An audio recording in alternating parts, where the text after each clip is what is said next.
Përshëndetje për gjithë ju miq të Radio Dugazhinit. Do të flasim në këtë epizod për një çështje jashtëzakonisht shumë të rëndësishme, e cila ish dashur të na shqetësoj, po e them kushtimisht, ose jo, por ta marrim parasysh edhe në konsiderat të gjithëve. Po flasim për shëndetin mendor, po flasim për gjën më të rëndësishme që e kemi, mendjen tonë, ose ndër gjërat më të rëndësishme, ndoshta më korrekt si term. Po flasim për mendjen tonë, për shëndetin e përgjithshëm në aspektin mendor. Kush më mirë mund të shpjegoj tema të tilla se profesori Ferit Agani, i cili më ka nderuar shumë sot me prezencën e tij këtu. Përshëndetje profesor, faleminderit shumë. Përshëndetje, Naile, faleminderit për ftesën. Neuropsikiatër, një jetë të tërë.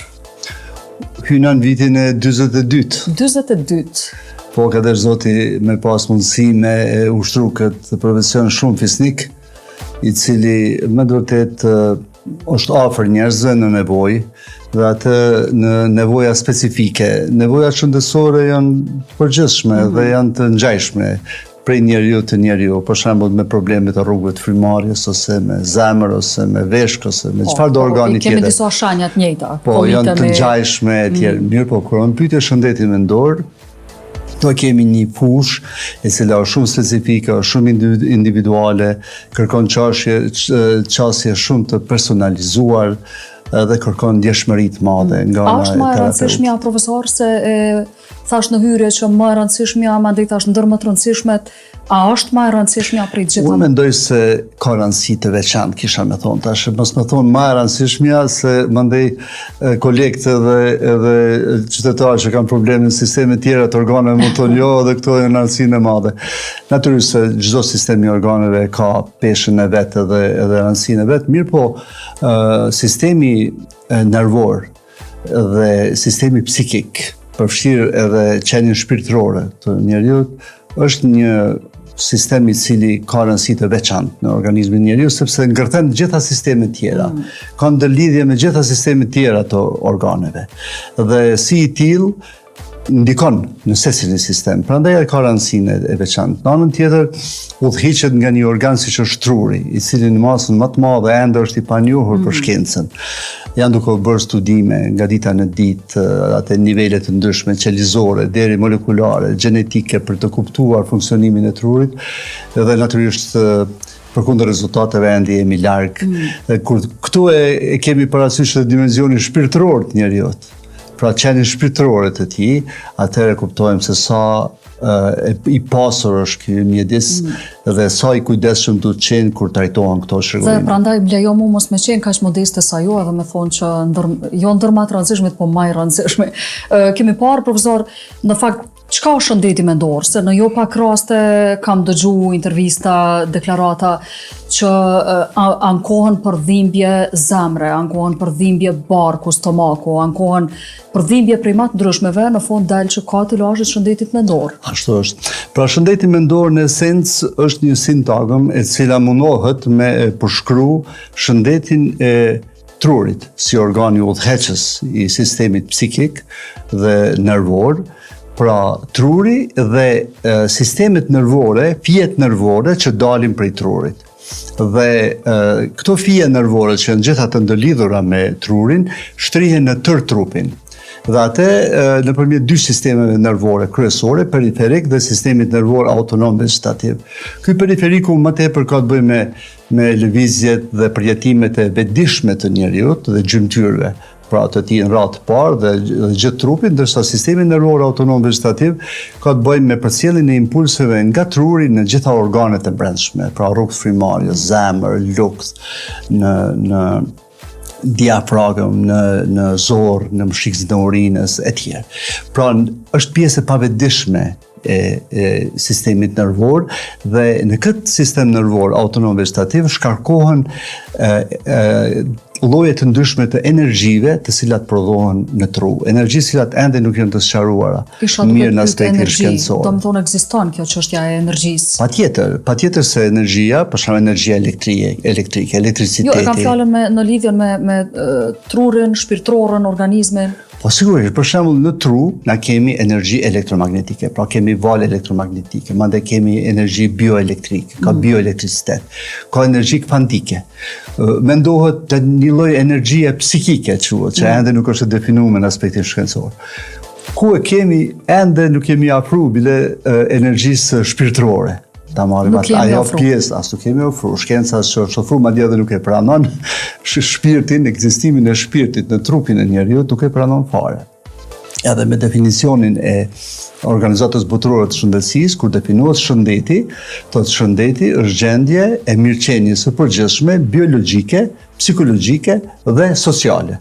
Pra, jo shpirtërore, jo mirëqenies shpirtërore, që është një mungesë e madhe, qysh në definicion, edhe mandej kjo për këtu nisin edhe gabimet, edhe në qasje ndaj problematikës, e këto gabime mas shumë të shihen në rrafshin e shëndetit mendor. Si e shihni jo shpirtin në këtë raportin tuj mbi 4 dekadësh me pacientët, si ndërledhni këto dy aspekte? Një prej detyrave më të vështira, mendoj për psikiatrin, edhe pse nuk ishte dashur me qenë. Vetë emërtimi psikiatria, psihos dhe iatros. Psihos në greqishtën e vjetër do të thotë shpirti. Iatros do të thotë shërimi. Pra shërimi i shpirtit. Psikiatria ishte dashur u marrë me shërimin e shpirtit. Në esencë nuk merret fare. Se psikiatria bashkohore madje se pranon shpirtin fare. Pra e ka në emërtim edhe nuk e pranon. Or disiplinë shkencore, por nuk e pranon dhe nuk merret me trajtimin e shpirtit. Shpirti është një kategori energjetike, metafizike, jo materiale, e cila tash në bazë të librave të shejt, që janë burime teorike, po ashtu, do të vjen prej Zotit të madhëshëm. Dhe ne si shoqëri jemi shoqëri shumë besimtare. Keni pa edhe me statistikat më zyrtare dhe pas regjistrimit të popullatës, 99% e popullatës Kosovës ka besim në Zot. Pra, ai që beson Zotin, ai beson edhe atë se shpirti vjen prej tij në trupin e njeriu, qëndron gjatë jetës së tij deri në momentin e vdekjes dhe mandej del prej trupit të njeriu, dhe ky është momenti edhe dallimin mes njeriu të gjallë dhe kufomës.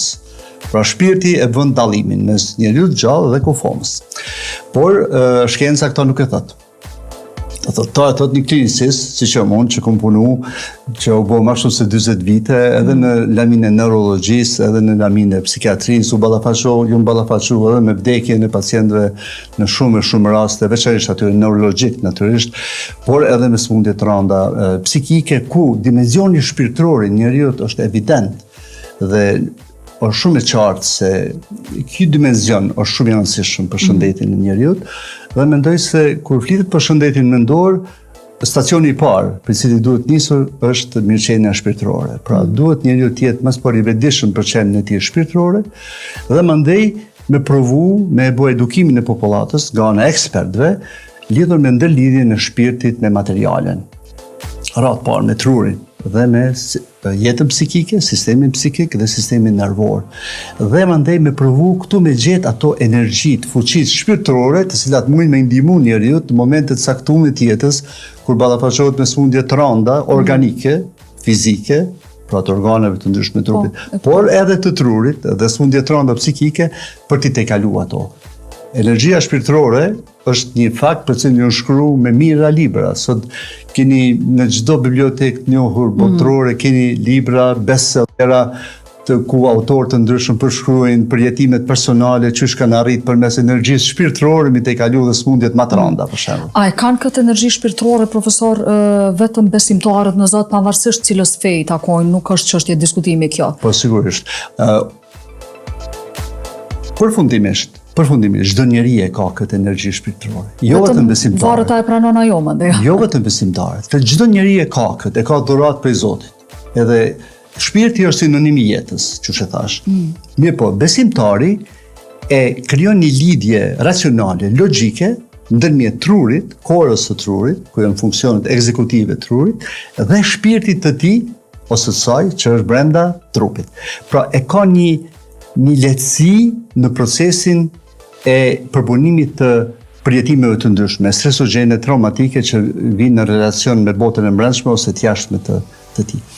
Pra, ata që besojnë, e shumica, falë Zotit, shumica janë në këtë shtetin tonë që besojnë, edhe në popullin tonë në përgjithësi, që janë besimtarë, ata e kanë një përparësi të madhe, sepse në momentet caktuar mbështeten në fuqinë e tyre shpirtërore, e cila vjen prej Krijuesit i cili i ka kriju.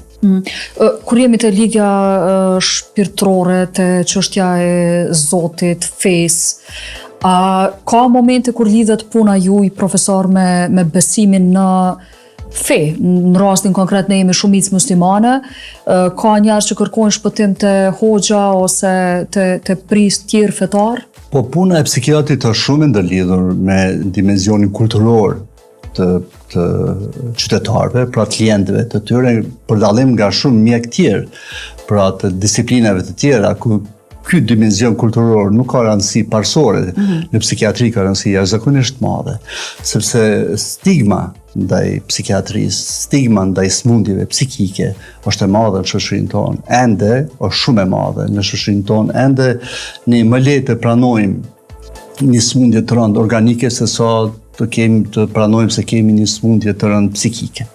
Dhe përpjekjet për t'i kontaktit me psikiatrin ende janë shumë intenzive dhe natyrisht mandej ndihma kërkohet te personat paramjekësor, paramedicinal, mes tyre edhe personat që janë me background fetar, pra që të cilët mundohen me i shpjeguar gjërat në mënyrën e tyre dhe tash nuk po do të hyj në dimension. Po psikiatri ka shumë punë me këtë dimensionin kulturor të klientëve dhe natyrisht duhet të tregoj. Unë mendoj duhet pas një kujdes i veçantë, ndjeshmëri të shtuar, duhet pas ndjeshmëri ndaj veçorive kulturore të tyre, pra besimeve të tyre, bindjeve të tyre dhe duhet kriju raporti besimit. Nëse tash pacienti vjen dhe ka një bindje për shembull se është në ndikimin, në posedimin e gjinëve për shembull, ose është në ndikimin e sehireve, ose ka ekvivalente të ndryshme të përjetimeve paranoide, çrregullimeve interpretative e tjerë, atëherë duhet qasur në rrugën të cilën ai e kupton mas miri dhe e pranon mas miri. Për shembull, nëse vjen puna për shembull shumë pacienta që në gjendje të rëndë psiqike e kanë ndjenjen se, për shembull, një krijesë e padukshme, siç është gjini për shembull, është në trup dhe ai po ndikon edhe po i lëviz në trup dhe po ja çrregullon shëndetin e tjerë. Dhe tash atë pacient i mundesh lirisht me gjujt prej ambulancës, të i thonë, hajde mos fol dohra, çka janë këto, jemi tu jetu në shekullin e 21, po lej këto pralla, çka e ka fol, etj, ai vetëm të ndëgjon pak, pas 15-20 minuta ditën e mirë dhe mos e ki pa kur. Pse se ai e ki hub kontaktin me te, ai nuk është në gjendje me pranu asgjë. Po, ma tregova një histori shumë interesant, një rrëfem ma herët për çu qasen e pacientëve. Çdo ditë janë këto përjetime, por që unë ju tregova vetëm një rast kur e pata pacientin i cili ishte i bindur se diçka e tillë është ka ndodhur me to dhe se ai nuk ka për mjek, ai ka ardhur vetëm për hatër prindve, se vetë nuk ishte ardhur në asnjë mënyrë, por për hatër prindve ka ardhur dhe është i bindur për shembull se ka përjetime të tilla metafizike, pra përjetime të posedimit nga ana e gjinëve etj, dhe tash qysh me ju qasti pacienti, mandej thua, okay, shiqo, ajo që më rëndësi në këtë moment është që ti duhesh me qenë me mjekun, pse se çaj që po thu ti që po ndikon në ty edhe që ndoshta në trup tonin, e ki bindjen se në trup tonin e tje, ai po shkakton çrregullime biokimike në tru. Dhe disa hormone në tru, disa neurotransmiterë në tru, po çrregullohen në këto ndikime metafizike. Na duhet mas pari me i rregullu këto çrregullime që janë pasojë e këtyre ndikimeve në cilat ti po beson, edhe mandej në fazën e ardhshme na mund me mendu edhe për fazat e tjera trajtimit e që ka nevojë edhe të personat fetar që ke dëshirë më shku. Qëllimi është me e pru të mjeku, qëllimi është me e motivu për me marë terapin adekuate, e cila ka për qëllim me i normalizu ato disbalanse të neurotransmiterve. Dhe shumicën e madhe të rasteve ka sukses. Edhe pas kësaj nuk kërkojmë mandej me shku te hoxha, me siguri. Dhe natyrisht krijohet raporti besimit, e pranojnë marrjen e terapisë, në shumicën e rasteve krijohet një situatë ku ata lirohen nga simptomet dhe mandej normal nuk kërkojnë me shku askund tjetër sepse e kanë gjetë zgjidhjen aty. Por kjo nuk është veç që thojnë një tregim i bukur, edhe si në filma. Po ka shumë raste kur kjo nuk ec kështu, kur ka shumë rezistencë të madhe nga ana e pacientit, kur regresioni psikotik, pra smundet e rënda psiqike është shumë i thellë dhe kur është kot me pacientin nuk mundesh me pas komunikim nivelin verbal, sepse ai ka regresion nivelin preverbal, pra nivelet hershme të zhvillimit të tyre psikoseksual dhe në këtë mënyrë ata pacient është shumë vështirë me i bindë dhe madje mbarojnë në reparte të kujdesit intenziv psikiatrik ku duhet marrë një terapi më agresive e cila i sjell në gjendje normale. Kur e dim, profesor, që kemi nevojë të kërkojmë ndihmën e psikiatrit? Në atë moment kur fillojmë të përjetojmë ankthin. A e dim çka është ankth fillimisht? Shkenca e definon ankthin, por nuk e din se çka është. Është një lloj energjie e cila krijohet në tru. Në situatat kur njeriu ballafaqohet me sprova ose kërkesa nga bota jashtme ose e brendshme, të cilat truri nuk në gjendje me i te i kalu në mënyrë logjike. Dhe në ato momente truri fillon të krijon një energji negative, siç e quajmë na, një energji e cila fillon të përhapet brenda sistemit psikik dhe sistemit nervor të njeriut dhe fillon të jep simptoma të largta, siç janë për shembull traunat e shpejta të zemrës, pengesa në frymëmarrje, pengesa në tretje, në lukth, goksim, deri te mpimjet e gjymtyrëve, dridhjet e trupit, likështimi, ose kokdhimbja, posaçërisht kokdhimbja e pjesës parietale, pjesës sipërme të kokës, atë që kam thonë disa emisione, kam përshkruar si saçën kry, e kanë ndjenin se po djeg, pse ankthi shkarkohet në muskulaturë dhe kur kontraktohet muskulatura, atë ajo djeg, e jep sensacionin e djegjes.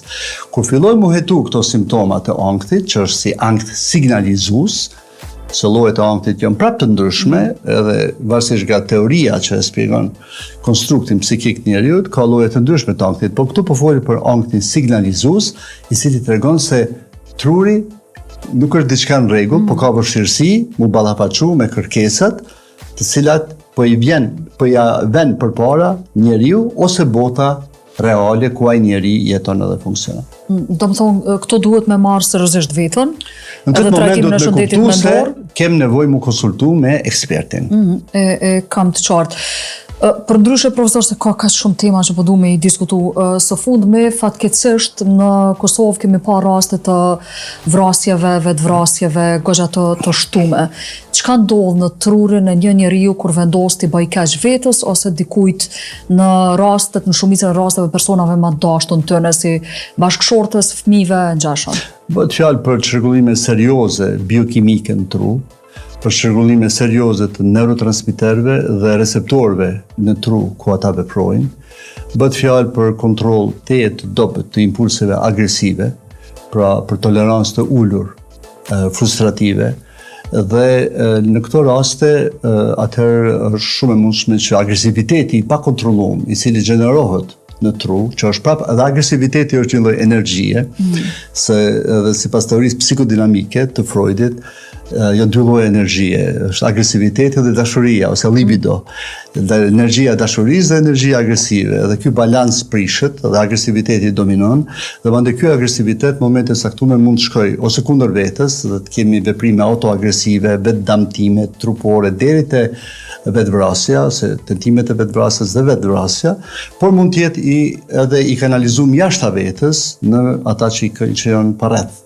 Dhe në ato raste kemi raste të homicideve, pra të vrasjeve ose të dhunës intenzive në familje rrath parë e matutje edhe në dimensionet ndryshme shoqërore. A ka edhe rrethana tjera që e ndikojnë ose pse vjen deri te një gjendje e tillë, profesor, se po tingëllon pak sikur po dom të shfaqsojmë kushtimisht po e them për veprimeve që i bojnë, po ideja është me shpjegu pse ndodh që kjo, a mundot një shoqëni me kontribu qoftë në shtimin e asaj ndjenje ose në zvoglimin e saj? Shoqëria mundet me kontribu në shumë aspekte, por ky dimension personal, individual, ky dimension mjekësor, ky dimension i shregullimeve biokimike në trup nuk duhet ta anashkalu, është fakt. Nuk ka qëllimi këtu me shfaqsu askënd se fundit ekziston ligji, është sistemi ligjor. Po e kisha me vetën këtë pjesë, jo me Sigur, juve. do thotë, po jo e qartë, pra edhe pse ajo duket në atë mënyrë që po shfaqsohesh në farë mënyrë për tu je i smur e tjerë. Ka shumë çrregullime psikike ku manifestohet agresiviteti i vrasht, i cilët nuk kanë bëjnë me çrregullime psikotike, me smundje të rënda psikike për shembull. Dhe ata i nënshtrojnë ligjit në tërësi, në çdo aspekt. Prandaj këtu kemi të bëjmë me një situatë e cila është kombinim i faktorëve të ndryshëm. Dhe ai individ i cili është subjekt i vetvrasjes ose i vrasjes, po i marr dy ekstremet e polarizimit ose manifestimit të agresivitetit që krijohet në tru, ai individ përfundimisht ka vështirësi të teksume, si nivelin gjenetik të tij, pra mund të ketë një predispozitë gjenetike, por mund të ketë edhe përjetime të traumave fëminore, për shembull. Mund të ketë edhe elemente të abuzimit të substancave psikoaktive, për shembull. Ose mund të jetë edhe individi i cili jeton në rrethana të një varfërie të rëndë për kushte shumë të rënda socioekonomike. Kur kombinohen faktorë të ndryshëm biologjik, psikologjik, përfshirë ata të marrëdhënieve familjare, deri te ata social, kriza të ndryshme ekonomike, sociale, ky kombinim i faktorëve rezulton me presion të jashtëzakonshëm mbi trurin, mbi strukturat e trurit, të cilat e kontrollojnë funksionet ekzekutive të njeriut, e që janë të menduarit, percepcionit, folurit, sjellja etj. Dhe duke mos arritur që të procesohet ai stres, ai përjetim stresogen ose traumatik i rënd, atëherë krijohet agresiviteti, i cili në momente për shkak të deficiteve të ndryshme që e përmenda. Për shembull, konkretisht po ju them, kur bjen niveli i aktivitetit serotoninergjik, për shembull, në pjesën ballore të trurit të madh, në korteksin prefrontal, ullet aktiviteti serotoninës, i cili është neurotransmiter i cili ndihmon në kontrollin e impulseve agresive. Pra kur mungon ky aktivitet, atëherë agresiviteti manifestohet më lehtë. Pra fillojnë manifestimet klinike të grumbullimit të agresivitetit brenda trurit. Edhe mungesën e këtij aktiviteti sjellin krejt këto probleme që i përmendët. Sigurisht, kush e ul tash këtë aktivitet serotoninergjik, konkretisht mase mora këtë neurotransmiter e përmenda, e ulin në radhë të parë predispozita gjenetike, rrethanat psikologjike në familje, pra ekspozimi i stresit kronik brenda familjes, në shoqëri, kushtet ekonomike, sociale në cilat jeton individi, dhe ky kombinim i faktorëve, ekspozimi i stresit, veçanërisht i stresit kronik dhe përjetimi i traumave të ndryshme, e na e dim çfarë shoqërie jemi, edhe për çfarë kemi kalu, çfarë historie kemi, ky kombinim në fund rezulton edhe me kontroll të dobët të impulseve agresive dhe manifestimin e dhunës në familje, në shoqëri dhe në të gjitha nivelet, veçanërisht të gjeneratat e të rinjve dhe gjeneratat e mesme. Gjeneratat e të rinjve? Po ju po e shihni dhe jemi dëshmitar për fat keq të rasteve. Këta nuk kanë qenë shumicën ndërmuese të këtyre rasteve, s'kanë qenë pjesë e luftës fundit në Kosovë, ose kanë qenë fëmijë krejt të vegjël. Kjo po, mirë po ata kanë jetu në familje ku prindrit e tyre kanë përjetuar traumat luftës. Qoshin baballarët e tyre që nështë kanë qenë pjesëtarë të ushtrisë shqiptare të Kosovës dhe kanë përjetuar trauma të rënda, ose kanë qenë viktima dhunës seksuale. Për shembull, nanat, motrat e tyre që kanë jetuar në atë shoqëri, për shoqëri rëndë traumatizume, e cila për nga natyra është shoqëri e cila jeton në hapësinë të ngushtë dhe njihen njerëzit në vetveti dhe shkalla e stresit dhe stigmës sociale ka qenë jashtëzakonisht e madhe. Tash ata fëmijë rrit në ato familje dhe kanë marrë modele të gabueshme të menaxhimit të ankthit, menaxhimit të stresit dhe menaxhimit të agresivitetit në përgjithësi. Dhe këta fëmijë të ballafaqohen edhe me mungesën e kujdesit prindor, që është veçori e shoqërive të pas luftës, edhe shoqërisë kosovare, kur prindërit kanë qenë të dhënur mbas arritjeve personale ose mbas nevojës për me rrimë këmbë ekonomitë e tyre familjare etj. Mbas këtij asaj që ka ndodhur në Kosovë gjatë luftës dhe pas luftës, atëherë këta fëmijë të lënë anash, të të lënë faqeve sociale, të lënë mësimeve të individëve dhe grupeve të cilët kanë ndoshta edhe targete tjera dhe qëllime tjera për të realizuar, motive krejtësisht tjera, shumë herë bëhen subjekt i shkallëve të larta të stresit, të cilin tentojnë ta tejkalojnë nëpërmjet përdorimit të substancave psikoaktive, për shembull, dhe mundohen me menaxhu agresivitetin e tyre me modifikime, me sjellje të ndryshme të rrezikshme në shoqërinë, mesin e tjerave, edhe bartin e thikave, armëve të ftofta e tjerë, dhe në moment caktuar të impulsivitetit, të tolerancës ulur frustrative, edhe deri te lëndimi i mosanikut dhe deri te edhe vrasja. Për fat keq që i kemi pas disa raste kohën e fundit. Çka duhet me bo në situata të tilla, profesor? Çka duhet me bo prind, çka duhet me bo shteti, çka duhet me bo shkollat? A ka një mekanizëm që rregullon këtë çështje? Ka mekanizëm dhe mekanizmi fillon në shtetin. Pse qytetari gëzohet që ka shtetin? Pse ne gëzohemi që kemi shtetin tonë? Se mund të dizajnojmë politikat tona, që janë për masën e shoqërisë tonë, dhe shteti duhet të investojë në shëndetin mendor. Investimi në shëndetin mendor është investim në sigurinë shoqërore. Kjo është fakti mirë njohur. Sa më shumë investim në shëndetin mendor, në shërbimet e shëndetit mendor, aq shoqëri më e shëndosh, aq shoqëri më e sigurt. Apo investon shteti në shëndet mendor? Jo, përfundimisht jo. Në vitet e fundit, përfundimisht jo, jemi me një inercion. Në vitet e pasluftës, me njëherë, po folim për vitin 2005, unë kom qenë udhëheqës i reformës së shërbimeve shëndetit mendor, ka qenë reformë e cila u inicu nga Asociacioni i Neuropsikiatrëve të Kosovës në atë kohë, u mbështet nga Organizata Botërore e Shëndetësisë, dhe na për 5 vite arritëm e zhvillu një sistem të shërbimeve shëndetit mendor në komunitet. I kemi 10 qendra shëndetit mendor, me 12 shtëpi të mbrojtura, nuk kemi spital psikiatrik në Kosovë, ku janë vendosur 400-500 smur mendor e tjerë, i kemi krejt komunitet, dhe kjo është një arritje jashtëzakonshme. Kjo ka qenë koha kur shteti ka investuar në shëndet mendor për shkak pasojave të rënda psikologjike të lidhura me luftën. Por prej 2005 e këndej, asnjë investim më i rëndësishëm nuk është bërë. Si ka mundësi të ndodhë kjo, profesor? Për shkak të neglizhencës, për shkak të prioriteteve, unë po them, edhe tjera, të cilat ekzistojnë në shoqëri në një shtet i cili është në prioritet më të lartë se shëndeti mendor? Unë mendoj se nga aspekti medicinal nuk ka prioritet më të lartë. Është një lamie e shëndetësisë e cila kërkon një kujdes shumë më të madh institucional sa që ka tash. Ekziston plani strategjik për shëndetin mendor, është dokument i miratuar nga Ministria e Shëndetësisë, duhet zbatuar, duhet buxhetu. Ai plan është një dokument jashtëzakonisht i mirë, i cili nëse zbatohet, ashtu siç është i përpiluar, natyrisht edhe me plotësimet që i imponon koha, atëherë me siguri se brenda një dekade do të ndikojë në ndryshimin e raporteve. Çka parasheh në vija trasha nëse diskutojmë pak planin? Ky plani strategjik. Plani strategjik parasheh një ndërhyrje në nivele të ndryshme të ofrimit të shërbimeve të shëndetit mendor. Radhë parë, një ndërlidhje ndërmjet shërbimeve psikologjike dhe shërbimeve të mjekësisë familjare. Ndërlidhje ndërmjet shërbimeve psikiatrike dhe shërbimeve të mjekësisë familjare.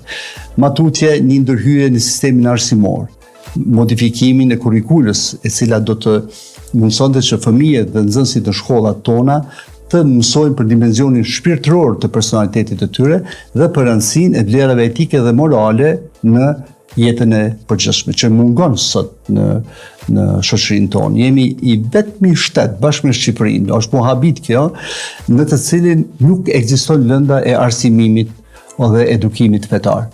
Pra, arsimimit dhe edukimit themi shpirtëror. Pra, nxënësi duhet ta di se është një qenie e veçantë, dhe është qenie e cila është e krijuar prej Zotit dhe duhet të ketë kujdes për jetën e tij dhe për jetën e tjerëve. Kjo po mungon. Komponenta edukative në shkolla është jashtëzakonisht e dobët. I është dhënë shumë rëndësi dimensionit arsimor, por jo edhe komponente edhe dimensionit edukativ të shkollës. Pastaj, zgjerimi i sistemit të qendrave të shëndetit mendor në komunitet, trajnimet e kuadrit, veçanërisht në aspekte të ndryshme të përjetimeve traumatike, stresogjene, menaxhimi i situatave të ndryshme me agresivitet, si të internalizuar të brendshëm ashtu edhe të eksternalizuar, pra manifest, trajnimi psikologëve në përshkolla, psikologët klinik duhet të jenë shumë më mirë të organizuar sa që janë. Para mendoni, kemi mbi 1000 psikologë, nuk kanë odë të tyre. Institucionet duhet të jenë të vëmendshme në këtë aspekt. Qeveria nuk di çu rren, një natë pa e nis iniciativën me rregullu edhe profesionin e psikologëve klinik me odën e tyre, me ligj të veçantë. Nuk e kuptoj këtë neglizhencë, këtë aspekt. Pra, në përgjithësi, ky plan strategjik i parashet një qasje gjithëpërfshirëse ndaj dimensioneve të ndryshme të shëndetit mendor dhe mendoj se është imperativ që të fillon të zbatohet. Po tingëllon bukur, profesor, në ndërkohë derisa po flet isha duke mendu, po e shfrytëzoj kushtimisht po them hapësirën këto që ta bart një breng timën personale po edhe të krejt prindve besoj në Kosovë. Pyetja më e shpesht edhe dilema më e shpesht se paku në rrethi në shoqërinë me të cilën ton komunikoj në bazë ditore është apo i ngarkojmë fëmijët shumë, apo i ekspozojmë në situata shumë të mëdha dhe të rënda stresuese, në kuptimin që e that akademikisht, do me thonë pritjet prej një fëmije në klasë të 5 janë me qenë akademik i llojit të vet, secili ka një garë me tjetrin, cili fëmijë është më i mirë se tjetri, shkojnë në shkollë gjithë ditën, shkojnë në 2-3 kurse të tjera pas mësimit, a i bën mirë apo keq shëndetit mendor?